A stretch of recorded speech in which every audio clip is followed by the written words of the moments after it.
Hello, কি অবস্থা সবার? আশা করি সবাই ভালো আছেন। আপনাদের দোয়ানে আমি ভালো আছি। আর একবার আমার এই পথের পেছালিতে স্বাগতম জানাই। আজকে আমি মূলত একটু যাচ্ছি আমার বাইকের টুকিটাকি কাজ করাতে। কাজের মধ্যে প্রথম কাজটা হলো আমার বাইকের ইঞ্জিন অয়েল চেঞ্জ করাবো। এখানে দেখতে পাচ্ছেন ইঞ্জিন অয়েল চেঞ্জের যে সিগন্যালটা সেটা দিয়ে দিচ্ছে। আর আমি চালিয়েছি হলো 2816, মানে 2816। নর্মালি আমি এর মধ্যে চেঞ্জ করে ফেলি, 28-এর মধ্যে চেঞ্জ করে ফেলি। আর এভাবে এটা সেট করা।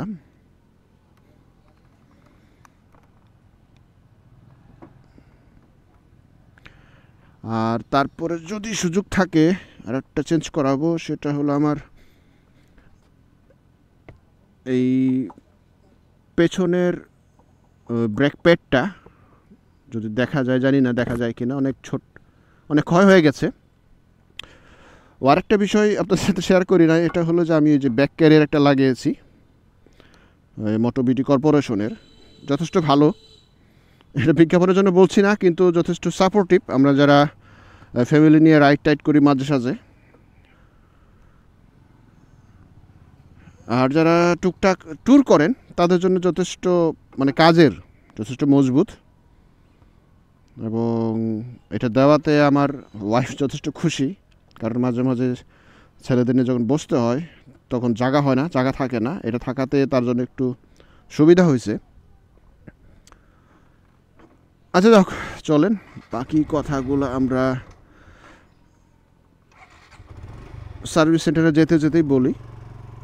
যদিও সার্ভিস সেন্টারে যাব, কিন্তু সার্ভিস করাবো না। সার্ভিস সেন্টার থেকে শুধু ইঞ্জিন অয়েলটাই নিব।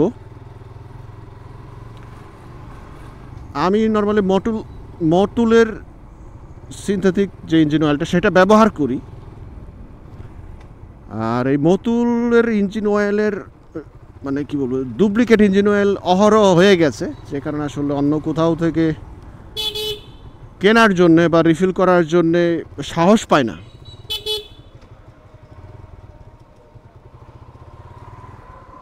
এরকম অটো রিক্সা দেখলে ভাই ভয় লাগে। মানে ব্রেক করবে এখানে, কোন জায়গায় গিয়ে থামবে তা তো ঠিক নাই। আমরা যারা বাইকার, আমাদের আসলে একটু সচেতন থাকা দরকার, বিশেষ করে অটো রিক্সাওয়ালাদের কাছ থেকে। কারণ আমরা অনেক দেখতেছি, অনেক শুনতেছি, নিজের অনেক অভিজ্ঞতা করতেছি। আসলে আমাদের অটো রিক্সাওয়ালা ভাইয়েরা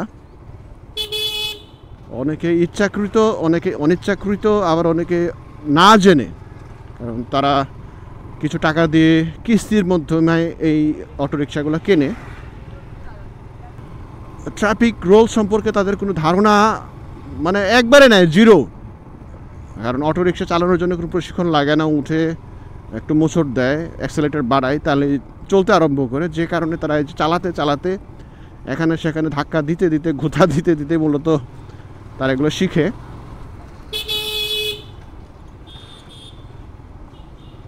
আমরা যারা আমাদের এই যে শখের বাইকগুলো, আমরা যদি একটু দেখে শুনে চালাই, বলতে বলতেই হাত বাড়াইতে ঢুকে যাইতেছে। মানে ওদের অটো রিক্সার গায়ে লাগলে ভাই কিচ্ছু হবে না, লস হবে আমার বাইকের, বা আমরা যারা বাইক চালাই আমাদের বাইকের। নিজের লাভ কিচ্ছু হবে না, শুধু শুধু তাদের সাথে তর্ক হবে, এমনকি ঝগড়া জাতীয় হতে পারে। আর এর থেকে নিজেকে বাঁচানোর জন্যে, নিজের বাইককে সেফ রাখার জন্য সবথেকে বড় মাধ্যম হলো আপনি দেখে শুনে রাইড করবেন, বুঝে শুনে রাইড করবেন, সাবধানে রাইড করবেন। তাদের সাথে মানে পাল্টাপাল্টি করার কোনো প্রয়োজনই নেই আমি মনে করি। কারণ আপনি তার আগে গেলে আপনি পুরস্কার পাবেন না, আপনি জিতবেন না। আর বড় জোর দুর্ভাগ্যক্রমে যদি লেগে যায়, তাহলে দেখবেন যে আপনার বাইকের পার্টসের ক্ষতি হইতে পারে। আর যদি পায়ে টায়ে লাগে, তাহলে ভাই পার্টসের তো ক্ষতি হবেই, পাশাপাশি পকেট থেকে আরও ডাক্তারের জন্য কিছু পয়সা যাবে। আচ্ছা, যেটা বলছিলাম যে আমি এখন পর্যন্ত ইঞ্জিন অয়েলটা সার্ভিস সেন্টার থেকেই নেই। সার্ভিস যদিও আমি খুব একটা বেশি করাই না, প্রথম দিকে করাতাম সার্ভিস সেন্টারে, মানে সুজুকি সার্ভিস সেন্টারে। তারপর থেকে মানে খুব একটা বেশি যায় না। মাঝখানে একটা মাস্টার সার্ভিসিং করিয়েছিলাম।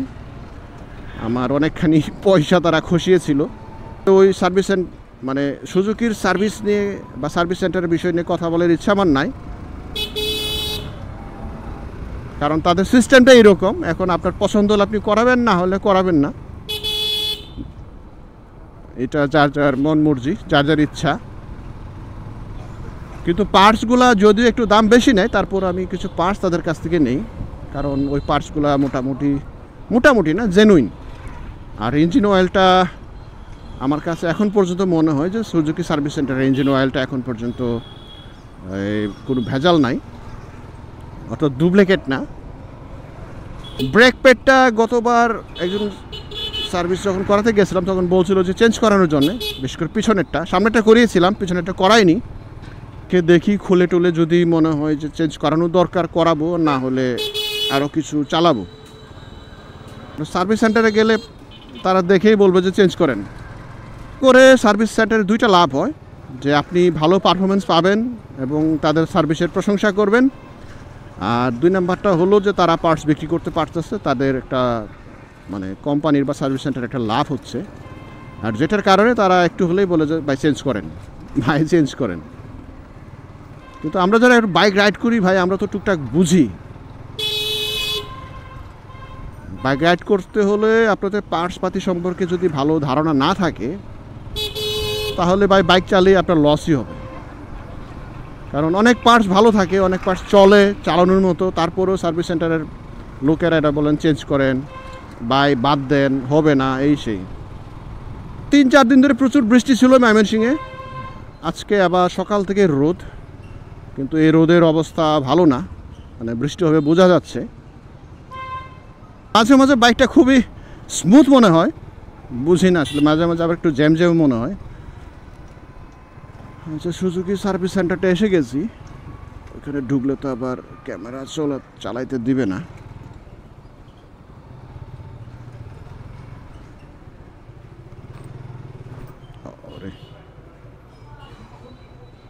প্রচুর serial. A few moments later. Service সেন্টারে নাকি মোবিল নাই, কোরিয়ারে আসতে আসতে সময় লাগবে। কখন আসবে তার তো ঠিক নাই। আমি বরঞ্চ অন্য জায়গা থেকে খোঁজ করে দেখি। যেটা বলতেছিলাম আস্তে আস্তে, যদিও সাহস পায় না, মানে কনফিডেন্স নাই আমার বাইরের দোকান থেকে এই মোবিল নেওয়ার জন্যে, বিশেষ করে ময়মনসিংহে।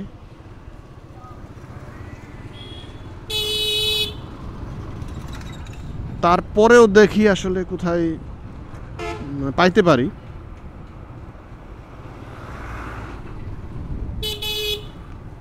একটা জায়গায় সবসময় নির্ভরশীল থাকলে এটা সমস্যা।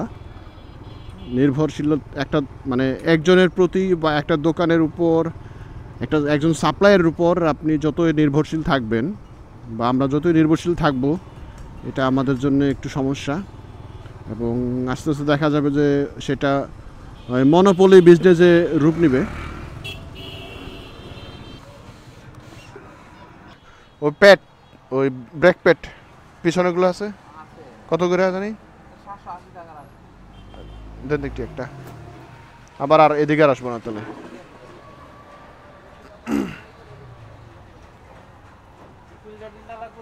হ্যাঁ, ফিল্টার লাগবে না, আগে চেঞ্জ করছিলাম। হ্যাঁ,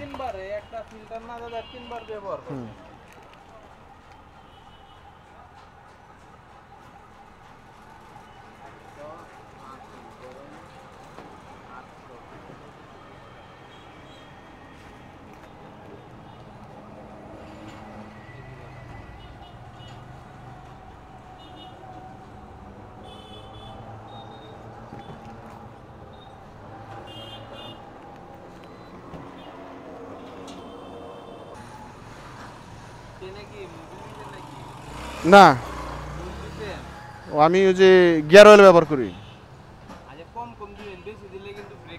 ব্রেকে যাইব। হ্যাঁ, আমি তো কমাই দেই।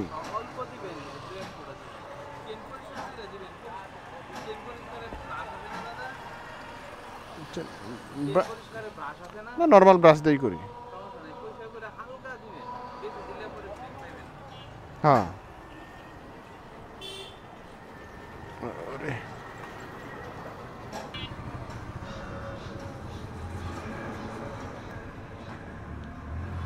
এইটা মনে হয় মোবিল পাওয়া যাবে, মতুল সিনথেটিক 10W40। হ্যাঁ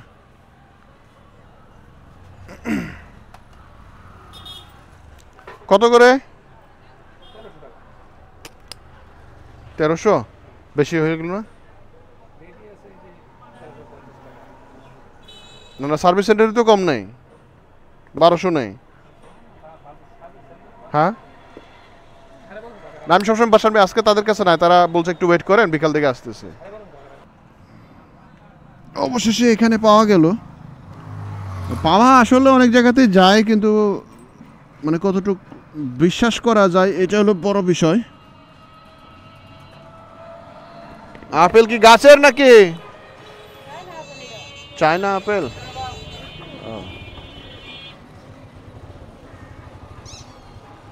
আপেল তো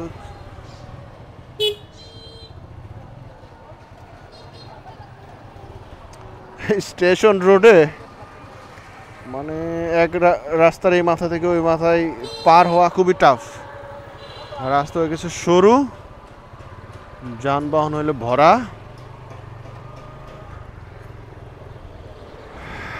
আচ্ছা, পরিচিত একজনের কথাই বিশ্বাস করে এটা নিলাম। দোকানের নামও বিশ্বাস। এখন কতটুক এই বিশ্বাসটা সে ধরে রাখতে পারে, এটাই হলো বড় বিষয়। এখন আমি মূলত যাবো এই বাইক কেয়ারে, ফরাদ ভাইয়ের কাছে, যেখানে রেগুলার টুকটাক কাজগুলো করায়।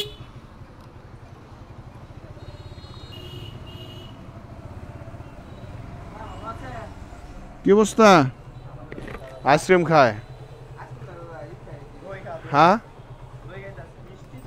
কাচ্চি কুচি খাইছো নাকি? কাচ্চি টাচ্চি খাইছো? তাহলে দইটাই খাইতেছো কে? কে ওষুধ আয় না কে? ও আচ্ছা, ওই যে ইয়াটা চেঞ্জ করা লাগে একটু, এই যে মোবিলটা। হ্যাঁ,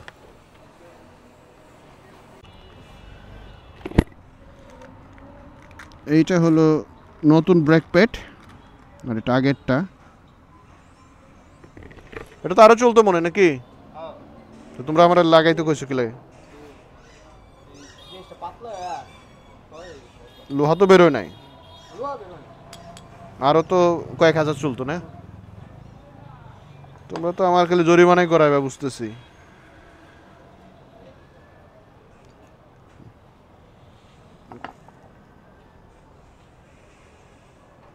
মানে 4 ভাগের 1 ভাগ আছে। আচ্ছা ঠিক আছে, আগে দাও।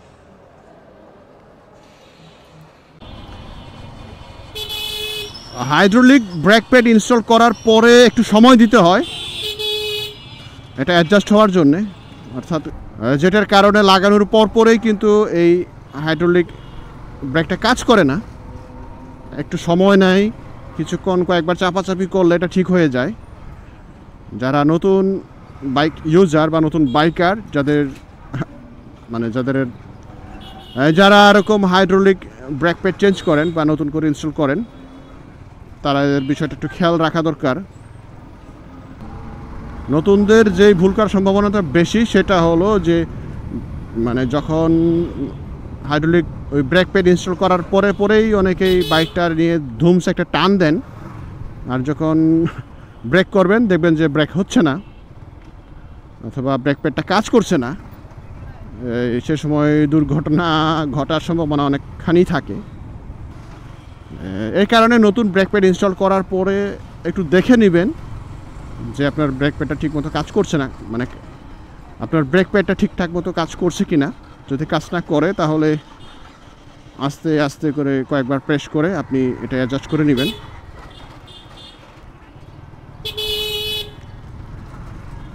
সো ফ্রেন্ডস, আজকের মতো আমার এই পথের পেছালে এখানেই শেষ করব।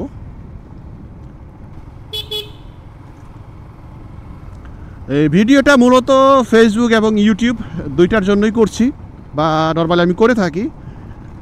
তাই আপনাদের অনুরোধ থাকবে, যারা ফেসবুকের মাধ্যমে আমার এই ভিডিওটা দেখছেন, যদি ভালো লাগে একটা লাইক দেবেন, শেয়ার দেবেন।